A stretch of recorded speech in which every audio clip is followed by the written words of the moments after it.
They say home is where the heart is, so I wonder why a motherfucker always feeling heartless. Welcome back to another episode of Doubly Negative. As always, I'm Chris, here with my friend Kyle.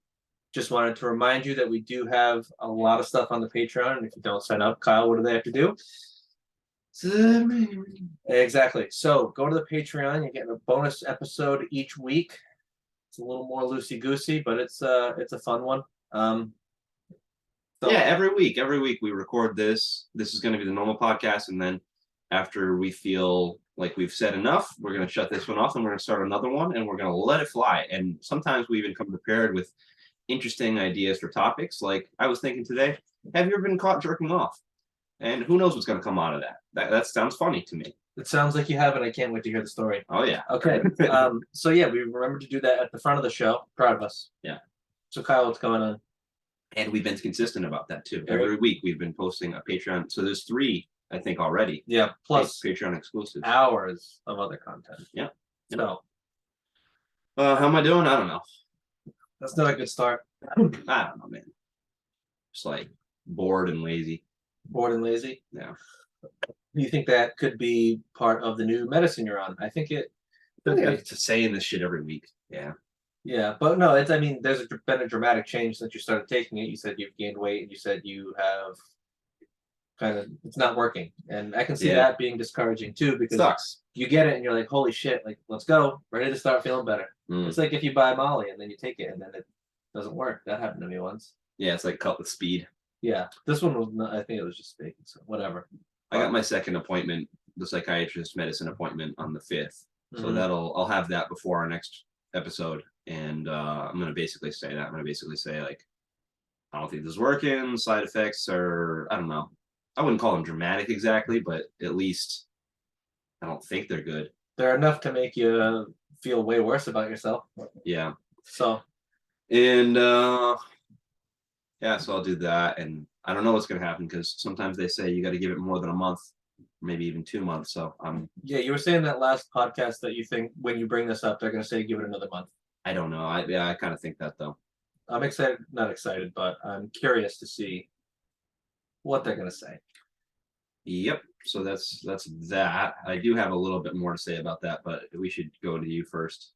I did have my other appointment, and I actually did bring up, do you think I would benefit from medication? Oh. And I kind of brought this up because Michelle and I have a trip planned, and thinking about the plane already, I was like, oh fuck.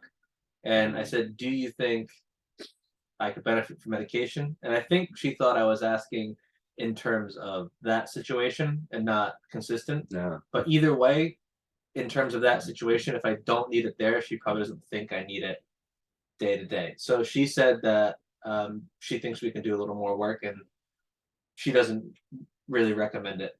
It seems like she errs on the side of caution as far as medication goes, and I got to say, newfound respect for that, I think.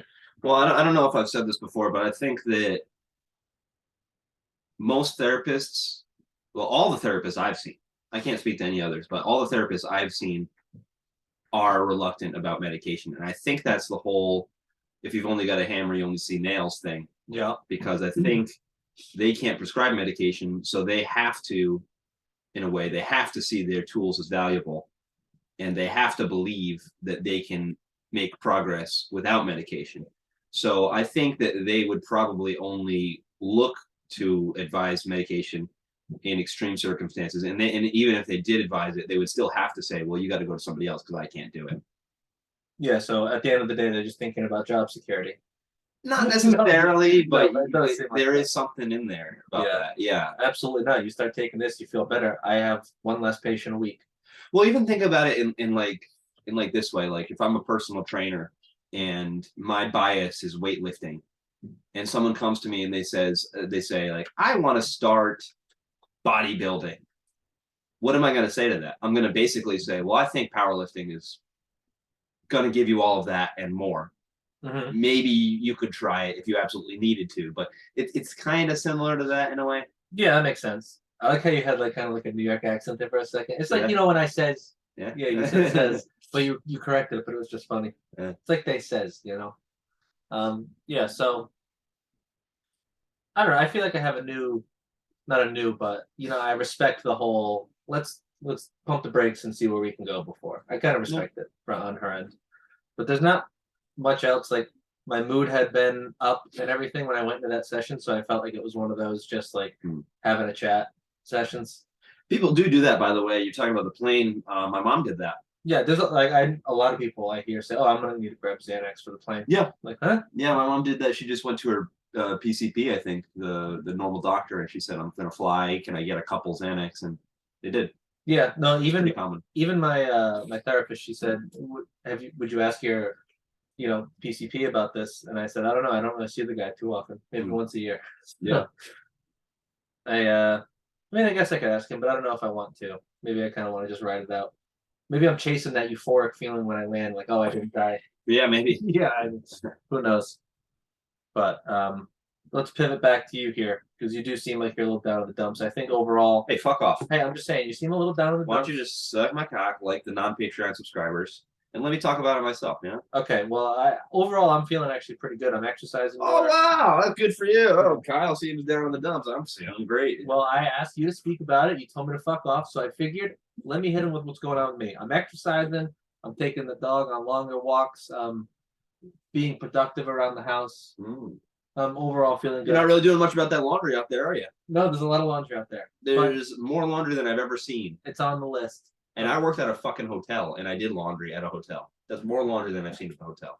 I don't really want to get into it. We're really bad about the laundry. We'll do it, let it pile up, and it's like clean, and we just don't want to fold it. But how many Mexican children do you have living here? You would think that I don't know about. You would think it's only you and her, right? And I don't have a lot of clothes. Where is that laundry coming from? The old ball and chain out there. Does she wear like 75 shirts every day? You'd think. All right. Well, regardless, you're doing great. You're exercising. Keep going, you fucker. And I'm just feeling good. Still feeling fat, but feeling good. Feeling ready to make a change. All right. What kind of workouts you doing? I'm doing the insanity workouts. I think. Have you seen them before? Pete does them. Pete does them. I think you have a secret conspiracy to keep me down. Because I asked you if we could do it. There's not enough room out there to do it together. And you did it without asking me. And you want to keep me down. No, you want to keep me down. I need to push you down so I can go up. I'm using you as a springboard. Yeah, no. We could do other workouts. I just don't think there's room in my house to do unless we rearrange the whole living room. I think I'm going to CHS after this to run. Oh, I thought CHS was like Child Protective Services. I was like, what do you mean? So you taking my the fucking high schools, Coventry High School. They got a track. I think I'm gonna do a workout on there. And you know what? When you get there, you're gonna feel a little nostalgic thinking about the great times we had in cross country. Yeah. You're gonna be working out, so you're gonna be feeling good. Let the nostalgia flow through you. Don't block it out. As corny as that sounds. Yeah, I've had some memories there. Absolutely. Yeah. I'll never forget your fight. Which one? DD. Oh, that wasn't even on there. That was in the. No, you had one in the front. Oh, I fought him a lot. Yeah, okay. Yeah, I don't know why you guys. The big one that I always remember was when he bit me, and that was at Thetford, I believe. Thetford. Yeah. I was so bad at cross country. I don't know why. You might not have been there. No. I was there. We went to. That was like a once a year thing, wasn't it? Yeah. So I definitely went, but I never really did much in terms of race times. But hey, I was having fun with my friends. I didn't either. I had like one memorable race. Like I think I scored points on one race, maybe 2 or 3. So I had a memorable race. It's the one where I got lost at our home track, and then I had to walk back to the finish line. That's memorable in a different way, but yeah, exactly. But that's my point. That's memorable. Yeah. Wow, that was a tough walk back. I imagine. And I was thinking like, oh, I'm gonna get fucking roasted, and no one made fun of me because I was the pudgy freshman. So that was nice. And we didn't even notice, probably too. Yeah, I kept it pretty low. I think they were like looking for me afterwards, and I was like, oh, right here. No, yeah, I finished in like 5 minutes. That's great. Yeah. What was did you have a nickname over the intercom? Lyle. Kyle, Lyle. Don't want to dox you. Well, actually, our names are all over this podcast, I'm pretty sure. So it was like this whole mischievous thing because like Dave, Pete, a lot of the time too, me, and sometimes a couple other guys. Domblowski's on there. Oh yeah. We would kind of act up a little bit. Oh yeah. Steal some things once in a while, get into places that we weren't supposed to be. A class clown, if you will. There was class clowning there too, but there was also legitimate criminal activity. Okay. And anyway, I think somehow there was the idea that I had this alter ego called Lyle. I think Mr. Warner just made that up himself, and then Very creative. yeah, Just rhymed. Oh, caught Lyle. yeah. Yeah.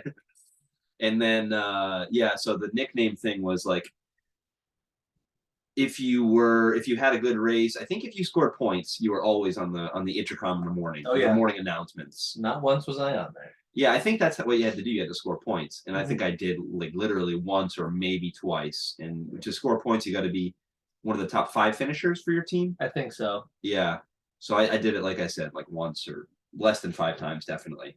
Think about how terrible of a job that would be. Reading the intercom every single morning at school. Wasn't it usually a kid? No, No, it was it was like a woman. some nerd. Well, you're saying like what a terrible job broadcasting is, and we're making a podcast. Oh, no.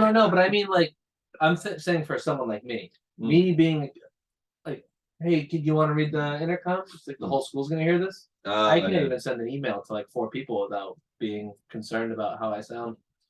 Yeah, that could be anxiety inducing. Oh yeah, but damn, it brings me back. Sometimes I'll hear them because like I don't want to say where. I live relatively close to a school, and I hear them shouting stuff over the intercom all the time. No, not relatively close. You're only like 2 streets off the CHX. All you gotta do is take a left on, Stop, and then stop. a right on, and then a left on, and then go up the hill. I'm gonna give you a high hard one. Yeah. That's good. Go ahead. So I said, I mentioned that I had a little bit more to say about my situation. Yes. I had a little bit of a tiff with my mom. Really? No, she brought it up in a way that showed that she had been thinking a lot about it. She said, That's always tough because you're like, you want them to say, "Hey, if we have a problem, just bring it up immediately. Don't let it fester." I don't think it was like that. No. I just think it was the way she brought, like, she was like, let's see how she said it. I think she literally said, I've been thinking about this. Oh. I have a feeling she was thinking about it. So she sat me down. She said, "Kyle, I've been thinking a lot about this." Yeah. And she said, have you thought about moving back? And I said, yes, I'm going to go back very soon. She goes, no, moving back here. Mm-hmm. I said, oh, like full time. I said, honestly, no, I have not. And she said that she was coming at this from the perspective of mental health because I've been open about this with her. And she said, And the internet. sure, yeah, everybody in the world. Yeah. She said, I don't think you're going to find as many options there for your mental health. And this came up, I should mention also, this came up especially because I was looking into that neurological evaluation thing. Mhm. And they told me they couldn't get me in until March at the very earliest. And it was going to be later than March, probably. Right. Jesus. So I basically gave up on that. And John Blowski was saying, oh, well, you can get in on a walk-in and stuff. That's not even true anymore. It's just not true. So I could not do this evaluation for a long time, regardless. So my mom hears that, she starts thinking about it on her own time, and then she brings it up to me and she says, I think, maybe you'd be better off here than in Indonesia. And I got defensive pretty quickly. I did not like that idea. I just said, no, I did not think about that. And I kind of had my own reasons. I'm like, well, I don't think that's true anyway, because as long as I can keep my psychiatrist and my therapist. Should I not say that? Up to you. You can bleep it as long as I. Boop. Yeah. Basically, I can keep my therapist, my psychiatrist while I'm over there, as long as I don't know. I'm gonna have to be really careful with that one. Yeah, you can bleep that out. Okay. So it wouldn't be any different actually. The only difference is getting meds if I do that, which is kind of my path right now. And I'm not sure how that's going to work, but I think I'll still be able to get them. So anyway, my reaction was, no, I don't want to move back here because, dude, my life is set up to be over there. Like if I come back here, what am I going to do? I'm going to either live with my parents or I'm going to get an apartment that costs. I'm going to have to get a job. Yeah, Fuck that. It's a big dramatic change. Fuck that. And for what? So I can, Join the rat race. Yeah, fuck that. Yeah, so that was my reaction, and we had a little bit of a tiff over it. I think it wasn't a big deal, but that did come up, the idea of moving back home. But I really didn't even consider it. I just don't think it's viable for me at this point. So I think you have a degree in your back pocket, and you are a very smart gentleman. Yeah. Very bright, intellectual Hey, piece of meat. I do what I can. So don't immediately discount it. Obviously, your mom is bringing that up out of a place of I care about you. I want you to feel better, not for selfish reasons. Of course. Um, She even said too, but she said, just be in the U.S. I don't care if you're in Rhode Island or Texas or wherever. Just be in the States. yeah, so you can have this stuff readily So available. to you. yes, it's not selfish on her part at all. Yeah, so that's one thing you got to keep in mind when you're having this conversation. I know it's easy to get defensive because you said you're in a shit mood. Yeah. Anyone that comes and talks to you about something that they've been thinking about regarding your life, you're probably going to feel like they're kind of attacking you. And I'm gonna tell them to fuck off like I did for you Yeah. like 10 minutes ago. Yeah, exactly. So, I don't know. I'm not siding with your mother here, but it is like a dramatic life change you would have to do. And, you have a lovely girlfriend out Yeah. there as well. I think the part that led to a tiff, and I said this to her, and I said this to my mom, and she did end up taking it back a little bit, or saying that I misunderstood her. But she gave me the vibe and also said the words of, well, how's that working out for you? Like, Oh, see, that's a little bit of a yeah, But is that in response to your defensiveness? probably. Yeah, because you Yeah. were kind of like, "Hey, you shut the fuck up," like you said to me 10 minutes Yeah. ago, and she was like, "How's that going?" And I didn't think it was that big of a problem, because she said, do you want to move back home? And I said, listen, cunt. And then that's when she became a bitch to me, and I was like, well, that's totally uncalled for. I didn't react normally. Listen, yeah. And so she was totally in the wrong for saying, "How's that?" working out for Absolutely. you?" And I'm leaving the house. Actually, do you have a room? Because I've caused a problem back there. Yeah. Kyle's gonna be sleeping in the spare room. It's not a double negative house. I'll tell Michelle after the couple nights. Well, just a couple days. Oh, yeah. So did I finish talking about that? I think so. What did I say? I said, yeah. Did you call your mom with time? Of course I didn't. I never would. Yeah, so there's a little bit of a tiff, and what came out of it. I mean, she has a valid point, Mhm. but man, I hate the idea. I hate the idea, and I guess it shows that it's something that's not even on my radar, that I haven't really considered it. Yeah, because you got to weigh like, yeah, of course I have access to better things over here, but I would also have to get like the 9 to 5 job, join the rat race, all the things you've been totally against for so long. And would you probably be worse off? Probably. Would you probably be worse off? Probably. So many probablys. Yeah, man, because I'm not even sure. Like sometimes I think about being back in Bali and like good weather, driving my bike around. It's like that stuff's gonna help a lot anyway. Yeah, I might have gone deeper into the hole just being here. yeah. Yeah, I mean, I can't really say me talking to you right now that you seem worse, maybe slightly. I mean, I'm not even busting with a person. I'm just busting on my own fat stomach now. That's a fat belly button. It's yeah. Do you have plans to go back soon? Because that's also probably got to be on your radar. It's a Right. weird thing, man, because it's weird. Like, I don't want to stay here, but I do think I should be here while I figure out the medication at the first place. Because I don't know what's it like. Let's say I go back tomorrow, right? Mm-hmm. And then my next appointment with my psychiatrist is on the 5th.